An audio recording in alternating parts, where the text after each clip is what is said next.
guys, it's Vani and welcome back to my channel. If you're new here, haven't yet already, hit that subscribe button and the bell to turn on post notifications. Follow my social media in the description box below. I also have a vlog channel linked below that you should go and check out. Maybe hit that subscribe button on that channel too.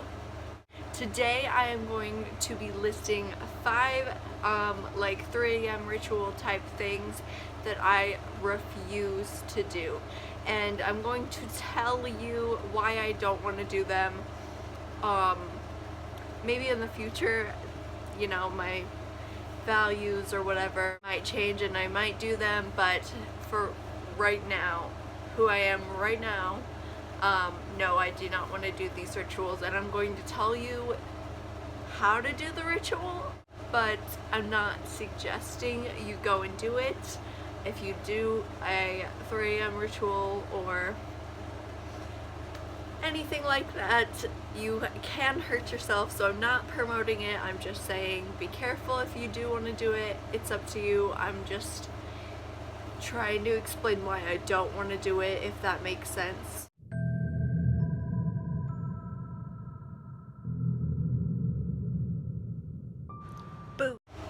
These are in no particular order. The first one I want to talk about is the stranger ritual. I really don't want to do this one because if you do it correct, you basically get someone killed.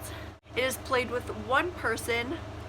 You'll need one door with a lock, no windows or peepholes, one white candle, one black candle, a lighter or match, a gift, a random gift, something that you just bought and has no connection to you. Candy is recommended. A writing implement, chalk is recommended, and a photo of a person that you took yourself, is recent, and no one that is in your immediate family. Unless, of course, you know, you want them to die. Begin after midnight. It doesn't matter what time. Obviously 3 a.m. is recommended because it's like the witch's hour. It's where the spirits are in. They're, you know, the most active supposedly.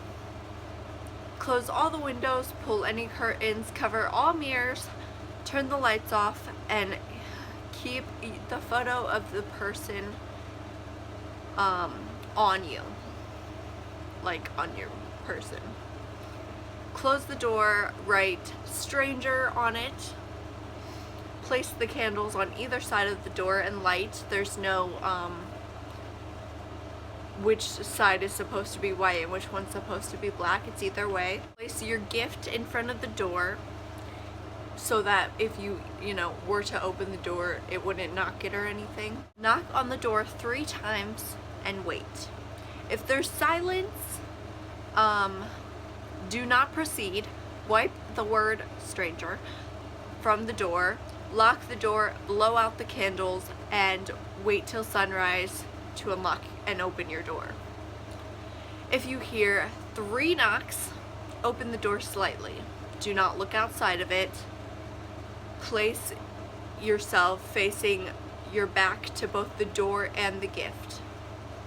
So basically turn around. The door will open. You will feel a presence. Don't turn. Don't look back. If the stranger does not approve of your gift, I don't know how you'll know if he approves or not. Apologize. Remain where you are until sunrise. That's if you start at midnight, that's like 6 hours of standing in the same spot. That's freaky. If you don't want to continue, apologize and ask the stranger to leave. The door will close.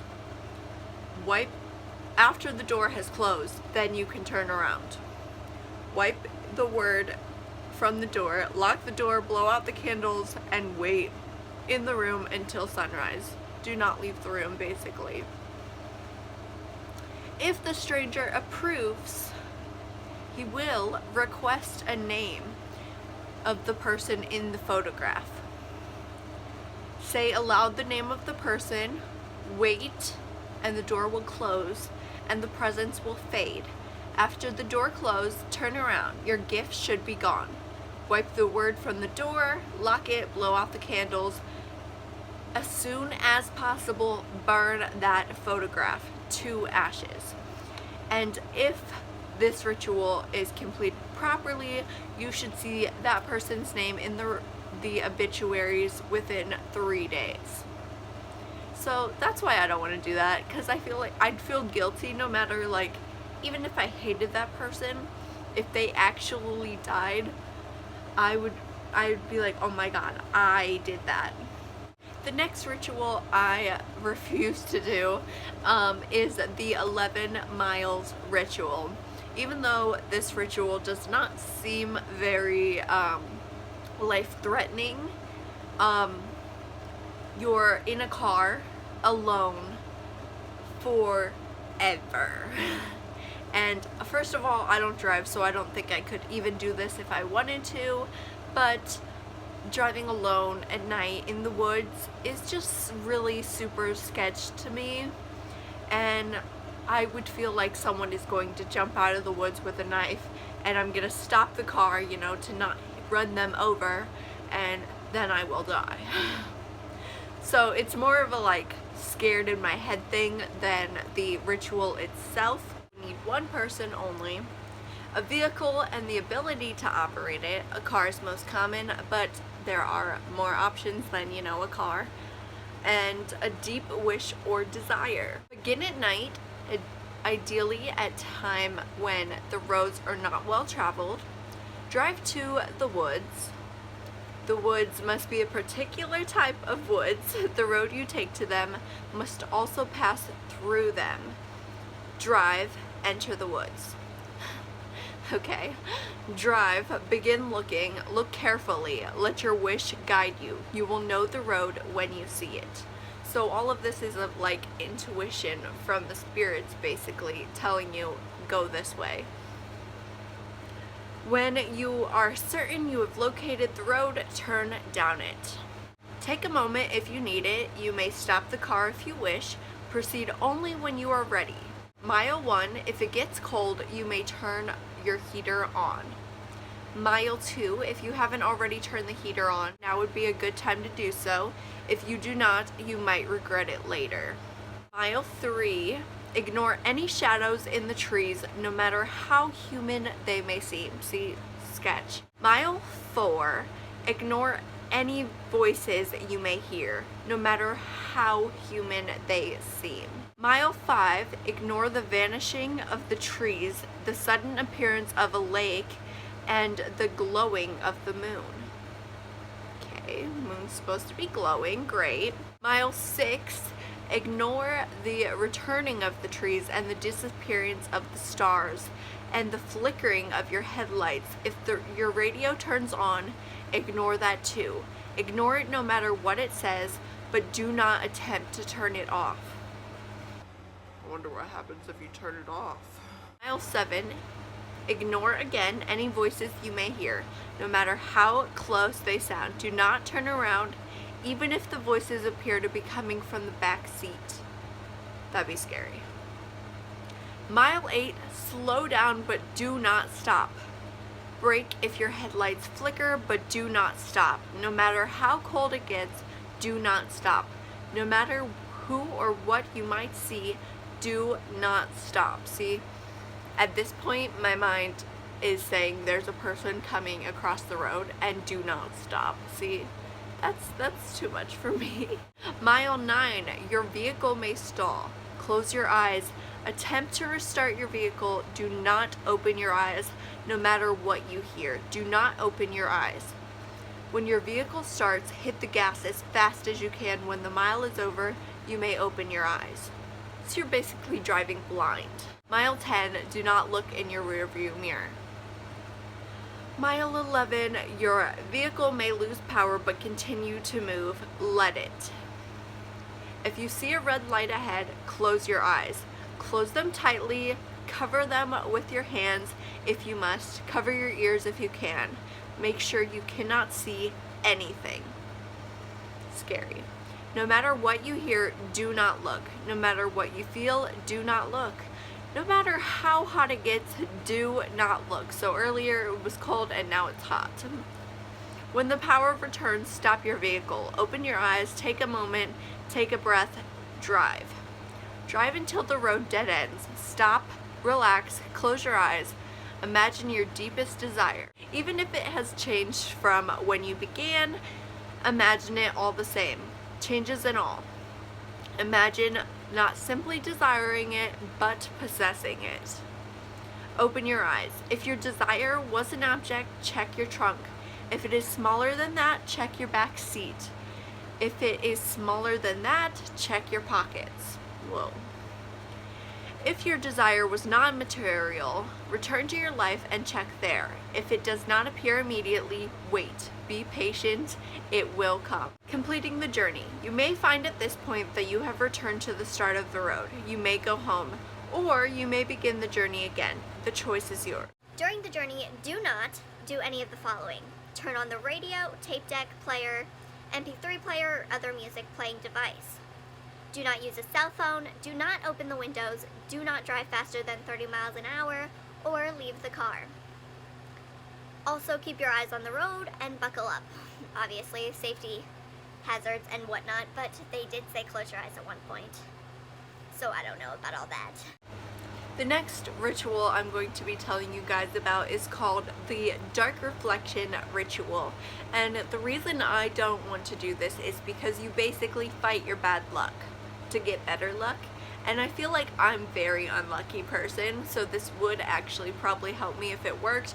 But throughout the night, you first of all break a mirror, and second of all have to encounter hell, basically, all your bad luck. A mirror of any type, a candle of any size or color, at least they're not specific. Friends to do it with is optional but highly suggested. This says, I should probably warn you, once you begin this ritual, there is no way to stop it. Basically, don't start unless you're planning to end it. Dang. Begin after sunset, but no less than 6 hours until dawn. Pick up your mirror and look at your reflection in the eye for 3 to 5 seconds, focusing your attention on all the negative energy held within the mirror. Then hold the glass up to your face and anoint it with your breath. So, you know? Repeat this step for as many players as there are in the group, with each player performing the step in its entirety once. After all players have successfully fogged up the mirror with their breath, light your candle with your matches or lighter and hold it to the mirror's surface. Once the candle has blackened a small portion of the glass, remove the candle and extinguish it. Break the mirror, releasing the negative energy. Leave the pieces of the broken mirror where they are and evacuate the area immediately. Bad luck will proceed to follow you throughout the night. Incidents will likely begin small and then grow in severity as the evening wears on. Your survival is dependent on your state of alertness. There are no rules to follow or actions to perform that guarantee your safety. The only pieces of advice that may be given are stay vigilant, and you should find yourself in a particularly threatening situation, hold your breath for as long as you can. If you should survive the night unscathed, your luck will perform an abrupt about face with the arrival of first light of dawn. Your bad luck will end and a streak of good fortune will begin. People will be nicer to you, success will come easily, and if you are the gambling type, it is recommended that you buy a lottery ticket. Next thing I am not going to do is called the Midnight Game. If you are into like spooky videos and you watch Sam Goldbach, that's where I've seen it. I'm sure there's more people who've done it, but that's where I've seen it. He's done it a bunch, so if you want to check those out, just Google him. Basically, the reason I don't want to do it is because of his video. I don't need things like coming at me or like messing up my entire house or life just because of one ritual. I need at least one person, one candle, a lighter or book of matches, a piece of paper, a writing implement, one pin, one wooden door closed, and salt. Begin prior to midnight. Write your full name, first, middle, and last on your piece of paper with your writing utensil. Prick your finger and squeeze it until a drop of blood appears. Dot the blood on the paper and allow it to soak in. Turn off every light in your house. Place the paper with your name and blood on it in front of a closed wooden door. Light the candle using the matches or lighter and place it on top of the paper. If you are using tapper, T-A-P-E-R, I don't know, make sure it's placed in a candle holder. Knock on the door 22 times. The final knock must occur precisely when the clock chimes at 12 a.m. Open the door, then blow out the candle and close the door. Relight your candle immediately. Keeping your candle in hand and your salt and matches or lighter close by, begin to move about your home. Should your candle go out, you must relight it within the next 10 seconds. If you were successful, continue moving about your home. Do not stop moving until 3:33 a.m. So that's 3.5 hours of walking around your house. Like, you can't stop to pee. You gotta keep walking and make sure that candle does not blow out.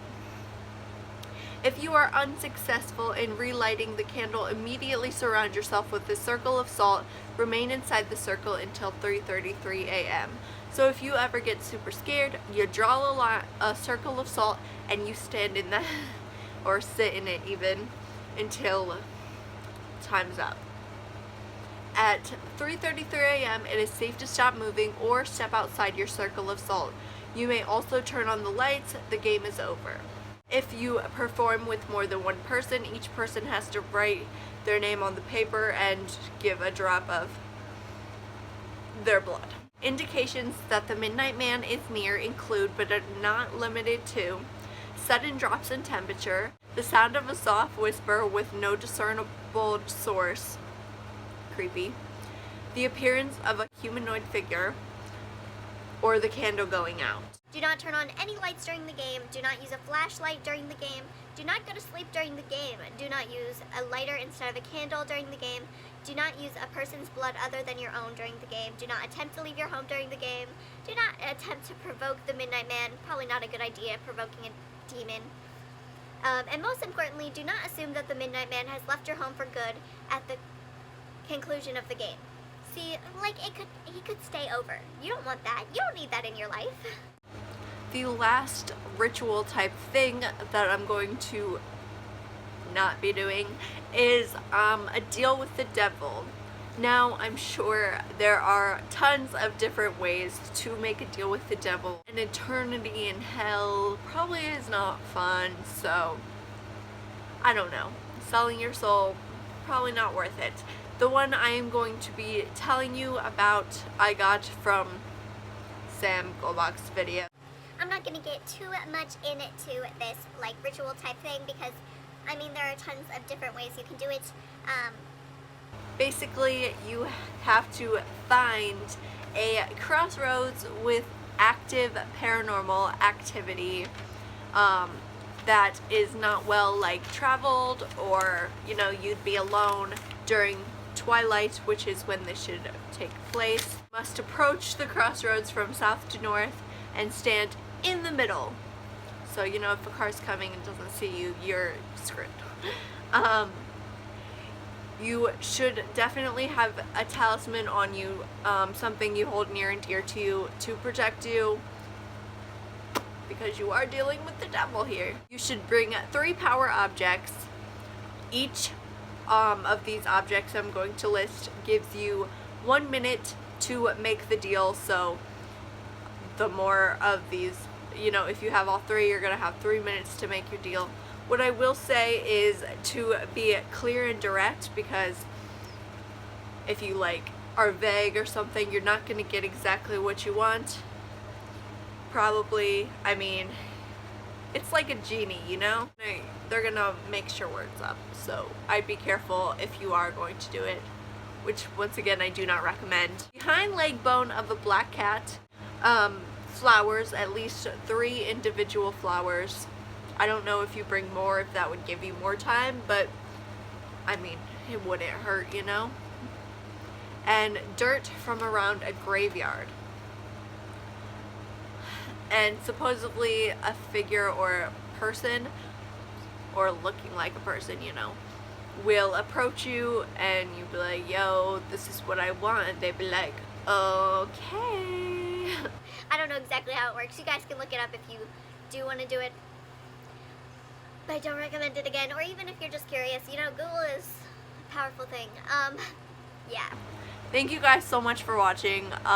Let me know in the comments below if you agree with me on not doing any of these rituals, or even if you want to try them yourself. You know, send me the video link, honestly. I want to see it. I won't do it myself, but if you're doing it, I mean, send me the link.